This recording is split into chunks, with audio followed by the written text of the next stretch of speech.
Hey everyone, and I'm back with the Fight Podcast. It's been a very long time. I apologize for that, but now we're back, hopefully for good with good content. I'm actually in Italy now, so it's actually good to do the first podcast back in Italy because I'm with my brother Andrea, Hey guys. and we had a podcast with you. You remember? Yeah, I remember. But it's good to have the first one back with you again. Andrea is actually maybe the oldest, not in age, but the oldest ICCS instructor in Europe or maybe even in the world. I think in the world. I think so, yeah. In the world. We had a seminar here this weekend. It was very nice. And Andrea,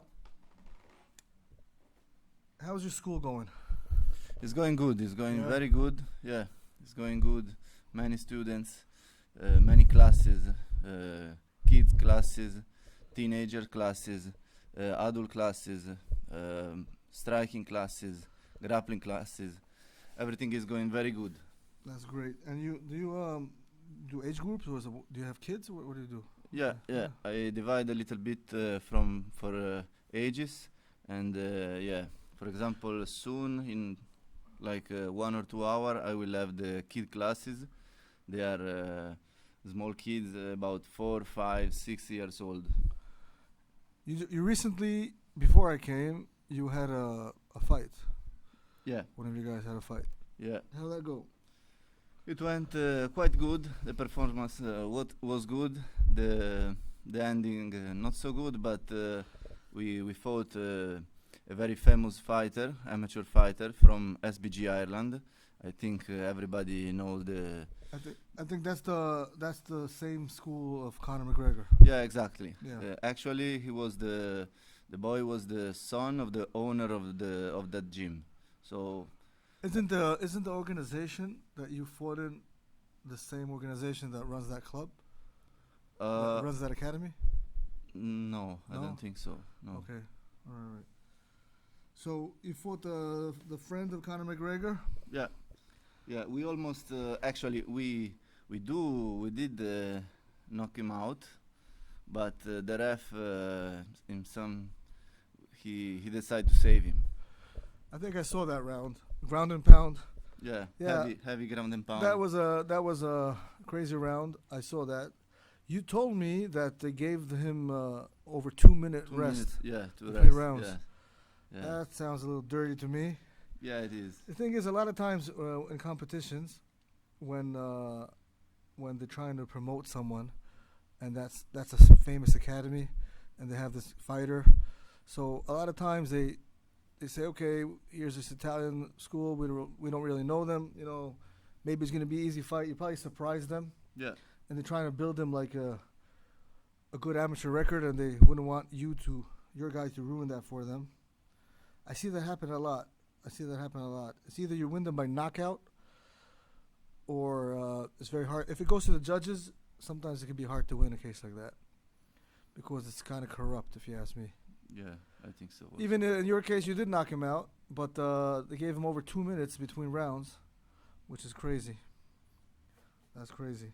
Do you still teach self-defense here?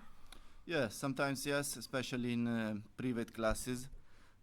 Sometimes I teach also self-defense, but now with the evolving of ICCS, people are more interested in striking and actually fighting training.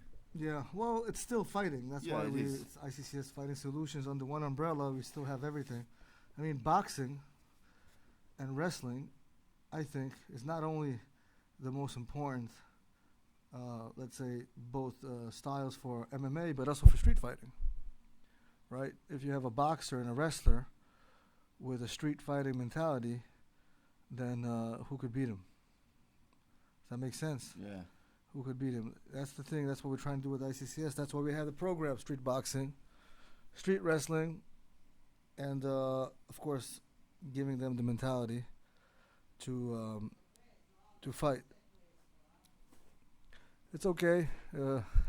Andrea's mom is here too. Maybe you heard that, maybe you didn't. That's fine. A good woman. Your mom works here. Yeah, Yeah. he helped me a little bit. She helped me a little bit. I gotta say, Andrea's mom, I call her Mama too. She's the cutest woman in Italy, maybe in the world. Amazing.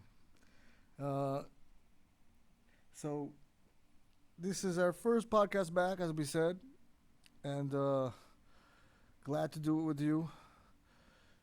You still do powerlifting?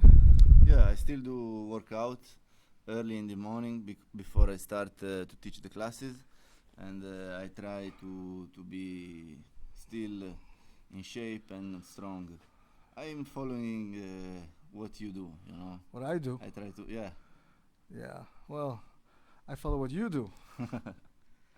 Yeah. I still do I do the powerlifting, but of course I'm still into a lot of the strongman stuff, and of course also like specific exercises for fighting. I think people forget about it sometimes. Yeah. Like grip strength, even if it's important for powerlifting as well, but grip strength, neck strength, things like that. So you work out every day. Yeah, we try to keep up the work. Beast. What about your recovery? Yeah, my recovery, I try to recover well. I try to sleep well and sleep enough. I try to eat good. You know, one of my students, he sent me this article. I don't know how true it is. Interesting medical article. I don't know. Now I can't find it, but maybe I'll find it later. They say there that for an athlete, another hour of sleep a night is, I think they say, the same as taking steroids. Same effect as recovery. Mm-hmm. Interesting. It's interesting since I never sleep. Yeah, but that shows how sleep is important. Like for me also now, I really focus on recovery much more than the past years. You know, much more than the past years. I try to recover as much as I could. I don't sleep much, but I try to eat a lot more. And at least I could do that. Eating is always fun. What about you? How many meals a day you eat? I try to eat 5 or 6 meals a day. Of course, it's not always simple because I have a baby at home, a gym to run, and another baby coming. So What do you eat, like pizza 7 times a day? no, also pizza, but you know, I try to eat healthy, chicken, rice, especially eggs, protein shakes, like that. Yeah. Yeah. I eat 7 meals a day Ooh. right now. I try. Every 2 hours, let's say, but I eat a very big breakfast. At about what's it, like 4:30 or 5 in the morning. Then the next meal will be like a protein shake. Like a pre-workout. Yeah. And then another, let's say, big meal, and then a small meal, again a protein shake. So between 3 big meals of actual food and then the rest protein shakes. Because I don't have time to cook that much either. Yeah. But you could get like 2 scoops, 50 grams of protein, and you can drink it in 20 seconds. So even if you're busy, that's very helpful. Yeah. Yeah. You still deadlifting? Yeah, still deadlifting. I reached a few months ago like 270 kilo sumo Beast. deadlift. That's I know you don't like sumo deadlift. I never said I But- don't like sumo deadlift. I never said that. Yeah, it's like kind of cheating, like you said. You lift it off the floor. What difference does it make? Yeah. I don't do sumo, but I mean, if you do it, why not? As long as you can lift weight from point A to point B, that much weight, you're already doing what more than 90% of people aren't doing. Right? Like a lot of people, they want to be champions, they want to be tough, but they don't want to put in the work. Even here, like in this weekend, some guys who are like amateur fighters, and they're talking about their dream of going to UFC. And then you see them going to the beach instead of training. You know what I'm saying? It's you have to have a lot of discipline if you want to be strong, if you want to be professional. But you're one of the most disciplined people that I actually know. it comes to working out. Because let's face it, when we started, there was a lot of people with us. What was it? 15 years ago. A lot of people with us, and now, you know, people come and go. Yeah, people come and go. People come and go. But not you. Not you and not me. We're still here, Yeah. grinding. You remember? This Yeah. is actually maybe interesting for people. The first course, actually, not only the first instructor course, but the first seminar I ever made in Europe. Yeah, I remember. You were there. Yeah. You I was and there. Alessandro Alessandro and my Dream. buddy. Dream. Yeah, How's Alessandro these days? it's fine. It's fine. I hear he's like a doctor. Yeah, he's a doctor. Yeah. Yeah, he's a good guy. He's a good guy. We miss him very much. Yeah, we miss him on the mat. On the mat. Yeah, I saw him yesterday, but on the mat we miss him. Hopefully come back to the mat. Maybe But soon. You were the first seminar. It was in Nice. You remember in France? In Nice, in France, yes. In some Krav Maga school, Yeah, like old school bullshit, whatever. You remember?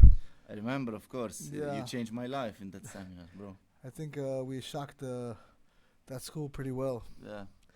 Then shortly after, we started the instructor course. Yeah.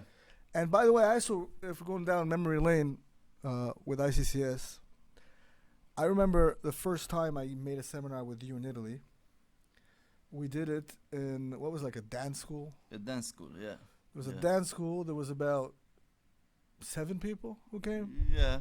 For the instructor course, yes. Not the instructor course. Ah, the the first seminar. time I made it with you only. The seminar, I think, the open seminar, because you used to do like one day of open seminar, everybody can come. There were more people, much more people. a lot of people, yeah? No. The first time it was under your supervision. Not the first time we came to Italy. Okay. Yeah. Okay. Yeah, Remember? true. Yeah, Well, yeah. it was a dance school. Yeah, dance school, yeah. And there was like 7 people. Yeah, One of them had you're like right, the you're gun right. the gun tattoo on his hip. I remember Yeah. that. Yeah. You're right. Yeah. And then I was outside with you, and actually Alessandro, the doctor, was also part of that conversation. And I told you, hey, you should open up a gym. Remember that? Yeah, I remember. I said, you should start teaching. You should open up a gym. And you were like, nah, I don't think so. It's so complicated. And then fast forward, in about 15 years, here we are today, actually in your gym right now. Exactly. And Andrea is I would say maybe an empire in Genoa, probably. Everybody knows him. You go outside with him, everyone's like, "Ciao, hey," you know. And it's for me, it's great to see. Great to see that. All of that thanks to you. Not really. I mean, Yeah. I was there first front row seat, but it was a great journey. So I remember you opened, and then you went to you rented a dance school first. Was it a dance school? Yeah. Yes, exactly. Yes. And then I changed. it changed. You had Yeah. 2 locations at one 2, time. yeah, It was a yeah. headache. Yeah, exactly. Yeah. Put the mats on, put the mats Yeah, off. Exactly. Yeah, I was there. I was here for all of it. Yeah. Shoulder to shoulder. We're in the trenches together. Yeah. We used to talk every single day Yeah. on WhatsApp. Motivate each other. Remember that? Every yeah, I single remember. day. I sent you a motivational, like not like just like even just a word like fire. Yeah. You remember? Exactly. Yeah, and then it worked. You know, It worked. it yeah. worked. And for what I think it's just the beginning now. What do you mean? I mean that I think that in the future many more things are coming in the good way. You know. For your school? For my school, but for all ICCS, for you, for the name of Sharir, for ICCS, for my school, for everything. I think we've been through a lot, and I think now actually ICCS is really starting to take a different kind of form. I think with the Fighting Solutions, the new logo, the new name as well. Interesting to see that most people who in the last 2 years who joined ICCS, most of them were not Krav Maga schools. Exactly. Yeah. Most of them are MMA schools. We now have a large number of, let's say, Jiu-Jitsu black belts who are ICCS instructors, a large number of MMA instructors, And for me, it's an honor and a big compliment, because it shows that people actually know how to fight and actually know about full contact, see the value in ICCS. And if somebody who doesn't really know how to fight, here's the thing, if you don't do full contact, you don't really know how to fight. Yeah. You mean how could you? If you never You can't. If you never spar, how could you know how to fight? So for me, the people who would join, who actually know how to fight, it's a very big compliment. It's a very big compliment because it shows that we're going the right way. And I gotta say also that a few people joined, at least 2 schools joined. They were with friends of mine for a long time, and I even made seminars there, and I was sort of collaborating with them on a seminar, but they weren't official ICCS schools. Yeah. But now they are, because of the ICCS Fighting Solutions name. Yeah. They did not want a Krav Maga name in their school, even Yeah. if it's ICCS, because they were embarrassed of it. Mm-hmm. Not because it's Hebrew, we love Hebrew, but because there's so much nonsense around Krav Maga today. Not just Krav Maga, there's so much nonsense around, reality training. So that was a compliment for me. I'd like to see that. Do you get people here who are into just self-defense as well these days? Who are looking for self-defense classes or? Sometimes, yes, but most of the people, first of all, they like ICCS mentality because we are a family, and they like to train for real, to train for everything. I think ICCS can provide every kind of solution, as the name says, for every aspect of the fight. Yeah. That's why people from jiu-jitsu or from wrestling or And from you know boxing what happened to coming. me this weekend? Mm-hmm. So I spent a week here. I was not just a weekend, because we were supposed to have my guys from Jerusalem with your guys, and that didn't happen because the airport got closed, and I'm stuck. I came before, but your guys, 2 of them or 3 of them actually, who are MMA guys, Yeah. they started asking me about self-defense, Yeah. because also that way they see the value in what we do as far as combatives. Since if I do combatives and you do combatives, I'm saying in the terms of street fighting, not just MMA. They're like, if they do it, we should do it too. So I think that's also good education for the young guys to see, hey, it's not just about MMA, it's not just about competing, but it's about being a fighter. And if you don't have the street mentality, you're not a full fighter. You have to have both. And I was very happy to see that, because you never pushed them to it. I never pushed them to it. But they saw what we do, and they wanted part of that too, which was great. So I think the name Fighting Solutions and everything is really working out really good. It's perfect. Yeah, really great. And by the way, before I forget, off topic, Focaccia. Yeah. Is it really from Genoa? It's 100% from Genoa. Because some people say it's not. Yeah, but everywhere they do focaccia, but the real focaccia, the best focaccia is from Genoa. The best For Focaccia. sure. I gotta say, it's really, really good. Yeah. Yeah, but I just wanted to get that out of the way. That was important.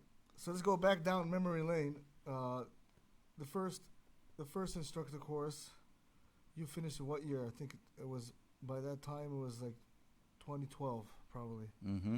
2012, and then you also have your judo, jiu-jitsu, all that experience. Yeah, a little bit, yeah. Yeah, I remember seeing you the first time. You were a big guy. Hmm. And actually, I knew that you were the future. I actually told someone, "Hey, he's the future," and I was right. I'm never wrong about people. Yeah. That's the thing. Yeah. That's the thing. Do you spar still? Do you still spar?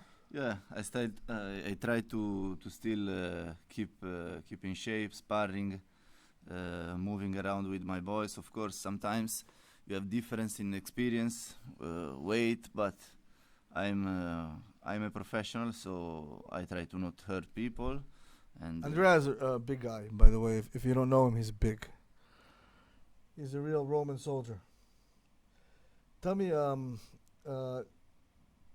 as a coach, because I spar every day, right? What I do is I have only sparring classes, and also I don't. Do you have beginner spar, or do you have to waiting period? when a guy is really beginner, I don't make him spar, or at least I make him spar with very trust people, with people that I know for sure that Your guys go pretty hard. I gotta say. yeah. I don't let anybody spar for the first 3 months. Yeah, you told me. Yeah. Maybe it's the best way. I don't let. But I had a guy last year came in. He's like, I did Thai boxing, and I'm really good, and I compete. It's okay. Let me spar. And I did, and he broke his orbit bone in sparring. The first day, yeah. So your guys are not really light too, huh? No, well, he was going hard. That's how competitive people are. Yeah. But that's why I made a mistake of letting him spar. If I don't know you, even if you say like you're amazing, I'm not gonna let you spar. First, I have to see that that you're not gonna piss anybody off. Because when you come into another family and you spar hard. Yeah. Because sparring classes, people know each other, and when you can act like that, you might get hurt. So, it also showed me that even if you have experience, I'm not gonna let you spar unless I know you beforehand. I have the sparring classes separate from the regular classes, so I don't do sparring in class. I do sparring before class. I also find it's better when they're fresh, and then I do a technical class. And if there's sparring in the technical class, it's like position sparring. For example, front hand only, one blocks, one attacks. Also grappling. I do it, grappling sessions where people grapple or wrestle. And then if there's any of that in a class, it's from position only. So you got 2 minutes to get the person off the mount, or you got 30 seconds to get the person off your leg, things like that. But during the class, it's technical usually. But before the class is when we grapple. I think that's the way to go, I think. Yeah, it's very nice training. Yeah. And you guys here, when's your next competition? I think we will looking for fights in July, but it's not so easy to find the opponent in the summer, So maybe we will start back competition in September. Well, you should also could enjoy the summer. Yeah. You should just enjoy the summer. The thing is, people like you don't really enjoy not working. Yeah. Yeah. I know how that feels. Well, it was great to talk to you again. Great to have you here again. Great to do the podcast again. Next week, I'm... no, I'm getting confused. This weekend, I'm going to be giving a seminar in Saarland, in Germany. I was supposed to be back home, but I'm stuck since the airports were closed. Now they're open again, but I think it's already a mess because there's 150,000 people who are stuck. Yeah. So I'm making the best out of this time. Next weekend, I'm going to be in Portugal with Armando. You know Armando? I don't know him in person, but I know from video and from what you told me that he's a great guy, he's a tough guy. Yeah, he's also a Thai boxer. Most people in ICCS are boxers or kickboxers, but he's actually clean Thai boxing. Nice. And he does all the elbow stuff, He even makes the noises. You know what I'm talking about? Yeah. A wee. Yeah, it's not a wee, it's a wee. A wee? A wee. Depends on the kind of shot you throw, maybe. Maybe, I don't know. But he's tough. I think Thai boxers are very tough. Yeah. I prefer boxing. Yeah, me too. A little bit more footwork, but they're very tough. They are very tough. So I'll be there. I'm looking forward to that. It's going to be a full year. Whatever's left of it, next few months, for training camps, and I'm very excited about that. But I always love coming here. This is one of my favorite places to be. Outside my gym, maybe my favorite place to be. It's an honor because I've seen it grow from nothing, from an idea in your head, to what it is today. And like you said, it's just the beginning. Yeah. Thank you. Thank you, brother. Well, looking forward to the future. Thank you. All right, guys. See you next time. Take care.